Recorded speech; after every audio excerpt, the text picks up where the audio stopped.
بسم اللہ الرحمن الرحیم۔ الصلاۃ والسلام علیکہ یا سیدی یا رسول اللہ وعلی آلک وصحابک یا حبیب اللہ۔ واجب الاحترام دوستو، عزیز و بزرگوں، سامعین محترم، السلام علیکم ورحمۃ اللہ وبرکاتہ۔ اللہ رب العزت نے قرآن مجید فرقان حمید میں ارشاد فرمایا، الحمدللہ رب العالمین، یہ تمام تعریفیں اللہ رب العزت کے لیے ہیں جو تمام جہانوں کا پالنے والا ہے، تمام جہانوں کا رب ہے۔ اللہ رب العزت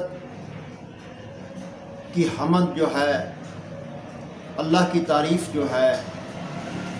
کیونکہ اللہ ہی تعریف کے لائق ہے،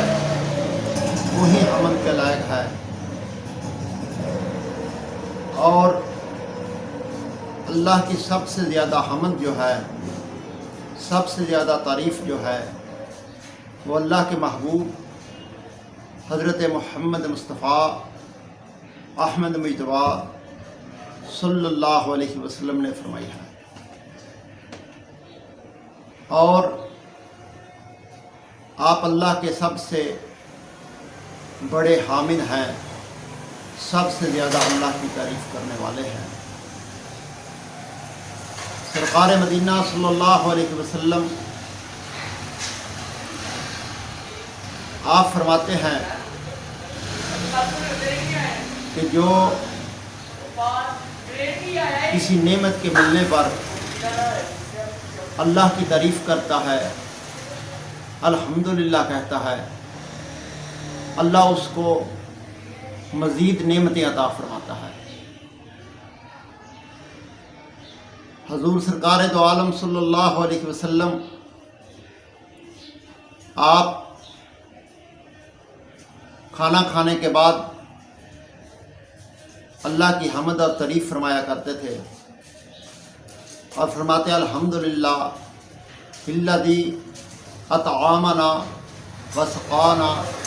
وجعلنا من المسلمین۔ اللہ تیرا شکر ہے، تیرے لیے حمد ہے کہ جس نے ہمیں کھانا کھلایا، پانی پلایا اور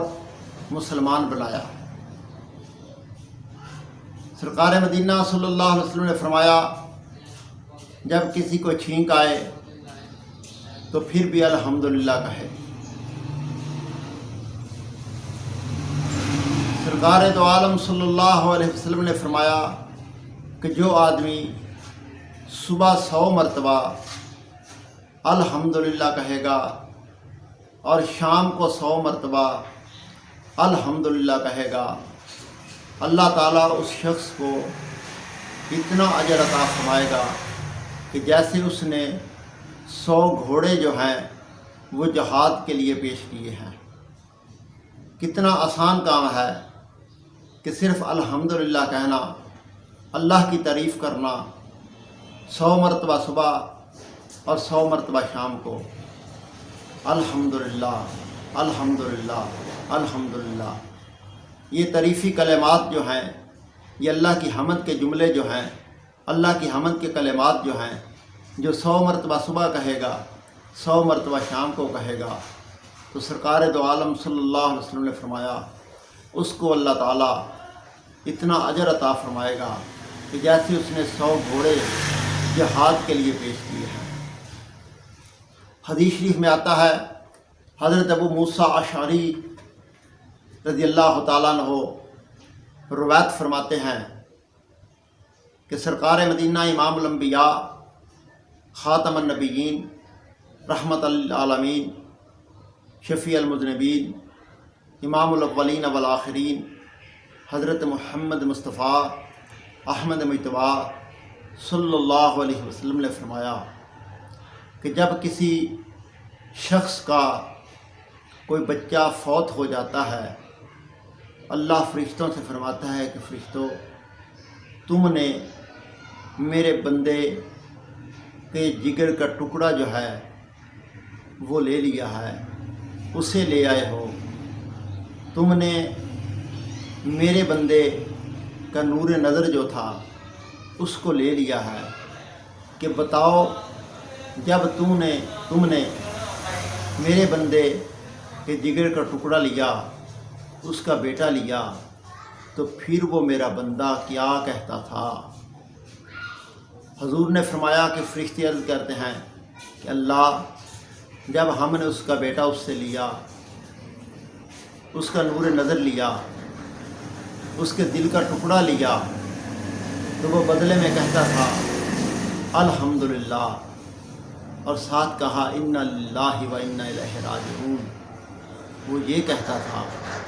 اللہ وہ تیری حمد کرتا تھا اس حال میں بھی۔ میرے آقا صلی اللہ علیہ وسلم نے فرمایا، اللہ تعالیٰ کہے گا کہ میرے اس بندے کے لیے جنت میں گھر بناؤ اور اس کا نام بیت الحمد رکھنا ہے، جنت میں اسے بیت الحمد عطا کرو۔ تو دوستو، آقا کریم صلی اللہ علیہ وسلم نے رہنمائی فرمائی کہ ہمیں اللہ کی تعریف کرنی چاہیے، اللہ کی حمد کرنی چاہیے، اور جو اس نے ہمیں نعمتیں عطا فرمائی ہیں اس پر اس کا شکر ادا کرنا چاہیے۔ اور اللہ رب العزت شکر ادا کرنے والوں پر راضی ہوتا ہے، انہیں مزید نعمتیں عطا فرماتا ہے۔ اور اللہ نے تو ہمیں اتنی نعمتیں عطا فرمائی ہیں، ہم اللہ کی نعمتوں کو قرآن کہتا ہے وَإِن تَعُدُّوا نِعْمَتَ اللَّهِ لَا تُحْصُوهَا، ہم اللہ کی نعمتوں کو شمار نہیں کر سکتے، گن نہیں سکتے، یعنی کہ بے حساب اور لاتعداد نعمتیں اللہ نے ہمیں عطا فرمائی ہیں۔ اس لیے اللہ کی نعمتوں کا شکر ادا کرنا چاہیے، اللہ کی تعریف کرنی چاہیے، اللہ کی حمد کرنی چاہیے، اللہ کی تسبیح پڑھنی چاہیے، کیونکہ وہ اللہ ہی ہے جو سب کچھ عطا فرماتا ہے، وہ دینے والا ہے، وہ ہر حال میں